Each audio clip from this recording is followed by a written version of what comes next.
Top 5 thoughts on the first weekend of the NCAA tournament, which was very fun, even though we did kind of get some predictable outcomes. Number 5, a lot of teams with upside if they can keep it together next season. I'm thinking about Texas A&M in particular here, in that they played their best ball in the last couple weeks. Obasake was someone who was averaging like 4 points a game before he really found his stride and his confidence. And look, A&M has the resources to keep some of these guys together and keep guys out of the portal. But there are several that if they can keep it together, like even though they might be out right now, if you can keep the nucleus together, Baylor is one of them. But we heard from Pat Nunley that's unlikely. That if they can keep that together, they can really grow. I think that's one of the fun things to watch about the NCAA tournament is, okay, who showed out well for the first game, maybe even the second game and lost, and can really come back and storm next year. Creighton is a team that stands out to me. Well, of course, they're still in it, but Creighton stands out to me as well. I have them.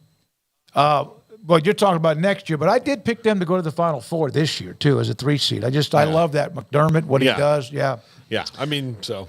I think the IF is doing a lot of heavy lifting in this day and age. Yeah. That's the hard part is how can you keep these guys together?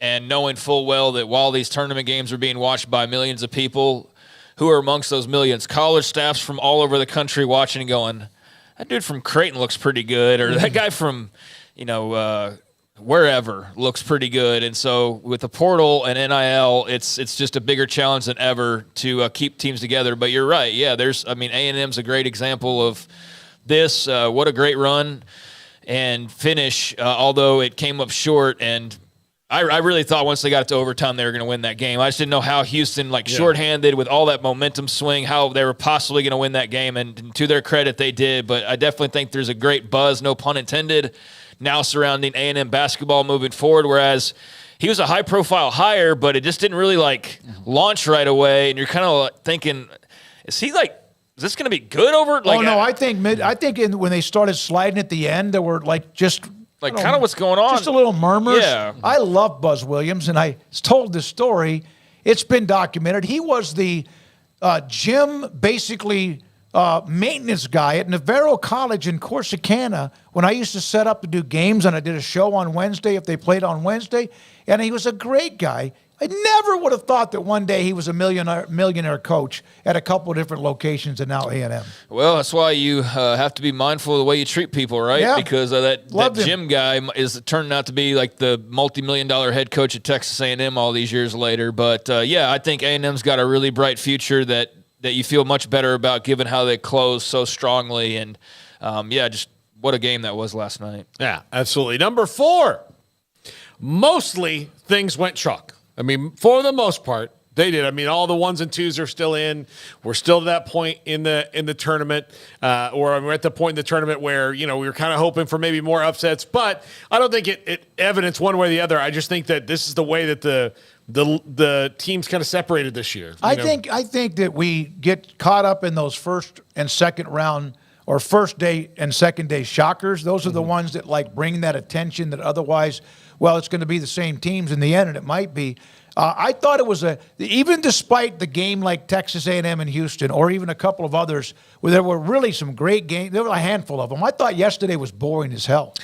I thought it just kind of okay, they're up 33, they're up 27, A&M, they're up. Notwithstanding, A&M Houston was great, but San Diego State and Yale was a total blowout, ass kicking, yeah. But things have pretty much gone chalk. I guess what Auburn losing threw a little bit of a wrench into the East, but a very minor one at that. The South was crazy because of James Madison winning and NC State winning and Oakland winning, and so you had an 11-14 there with NC State and Oakland to get into the Sweet 16, which was pretty wild. Grand Canyon, man, what a run for them, man. They made it really interesting against Alabama. That was actually an exciting game. And Alabama just pulled away there at the end. But, Grand Canyon, that was an exciting, fun team to watch. So they made a little bit of noise. Scrappers. Very much so. Very much so. The Drew boys and brothers out. Yes, got to mention the Drew family involved in that one as well. And I was thinking is brother gonna got in the Sweet 16, have a little bit of that trash talk, but then again, Scott's got a national championship. So, I was surprised. Did y'all see how big their crowd was? I mean, I guess it's a big school, like in the Grand Canyon's. It's a weird. It's a strange. It's not how they're all together. Typical setup. Yeah, but no. I mean, they had a massive and they're amount of people loud, there, and they're almost maybe the college basketball equivalent of UCF football fans. Yeah, Like they are when they're there, you know they're there. I'm Yeah. not saying there's not other rowdy crowds, but it kind of seemed like that's got a little bit of that same vibe. But yeah, they just had I don't know how many people are aware of Grand Canyon University, and they had a massive turnout. But yeah, there was some fun things, but mostly it went chalk, as you said there, and so not in the way of a bunch of upsets. Number 3, the SEC and the Big 12 were more vulnerable than most thought. Auburn, Kentucky, Baylor got a win and then lost, and then I mean, there's a lot out there, and you go in puffing your chest about a conference, and then you don't perform. That's why, Craig, I like to subscribe to your theory that, look, it only matters, like this whole, like the conference is better, and that's true in the regular season, but once the tournament games start, it's about who's across from you. It's about that day. It doesn't matter what happened, in February. It doesn't. Like, it matters about that day. The Big East and the ACC can hold their heads very high and possibly for yet another week. But, man, they have had a hell of a run with a chip on their shoulder, too, entering the tournament. Yeah, but, I mean, if you don't have anybody in the Final Four, then who cares how many you had in the Sweet 16? Yeah. So, but, yeah, after one weekend, ACC's definitely got the bragging rights. I'd say the other would be the non-Power 5 schools because they have a handful of teams that are still alive. But the ACC's got the most amongst the power conferences. Everybody, I think I did this right. Every power conference could have a national championship matchup featuring just their 2 teams, with the exception of the Pac-12, because they've only got 1 team left. But everybody else, it is also Arizona, but everybody else could, in theory, have like Iowa State, Houston in the Natty, or Bama, Tennessee in the Natty, or so on. And obviously the ACC's got multiple combinations. But yeah, I mean, it's about matchups and it's about results, and the SEC and the Big 12, for all of the pomp and circumstance, especially surrounding the Big 12, has not quite lived up to their billing. But I do think if Houston or Iowa State goes and wins the whole dadgum thing, then we're not talking about this, and we're talking about how great they still are and how it's the best league in America still, because you'd have had another national champion. That's really what matters at the end. Number 2, coaches lose and then take big jobs. DeVries to West Virginia. Dusty May to Michigan, which we didn't talk about, but that's pretty huge and has sent the Indiana fan base into a tizzy because he was a team manager for Bobby Knight, and they thought, well, Dusty May's next job is going to be back home in Indiana. Yeah. And now it's in Michigan. And then, of course, the Washington State coach going to Stanford. Kyle Smith. Kyle Smith, thank you. So that's already happened, and there'll be more to come in the coming days. Louisville's still unresolved, although I have a friend, Chad Haynes, that a viewer who contacts me all the time and said that he had a friend that was convinced.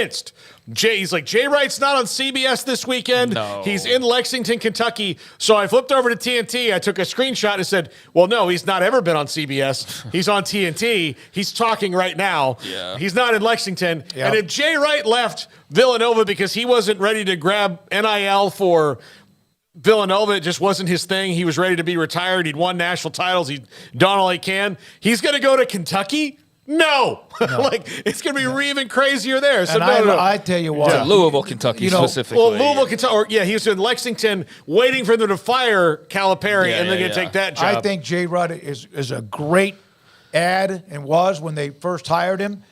He does a great job on those sets. You have your alpha dog names on those sets with Shaq, Kenny Smith, Barkley, and I think Clark Kellogg and Jay Wright are both fantastic to even things out. Very even keel. I like listening to both of them. Yeah, but to the coaches thing. Go ahead, Craig. Kyle Smith, I mean, I do think that this was something that we should have brought up when talking about Washington State and Oregon State earlier. But for as much as you celebrate them getting that money, they also lost, in Washington State's case, their basketball coach who did a really good job, and now he's going to Stanford, who will be in the ACC. So, for as much as like that money's great, you still didn't retain your basketball coach, and we've seen the movement now with coaches. Oregon State losing their football coach and Jonathan Smith. So that money is not a cure-all to everything. It's certainly much nicer to have than not to have, though, and it's a putting them in a much better place than they were compared to where we thought they might be. But they're still at a major disadvantage right now, and I think that was evident by the fact that Kyle Smith took that job with Stanford. Yep.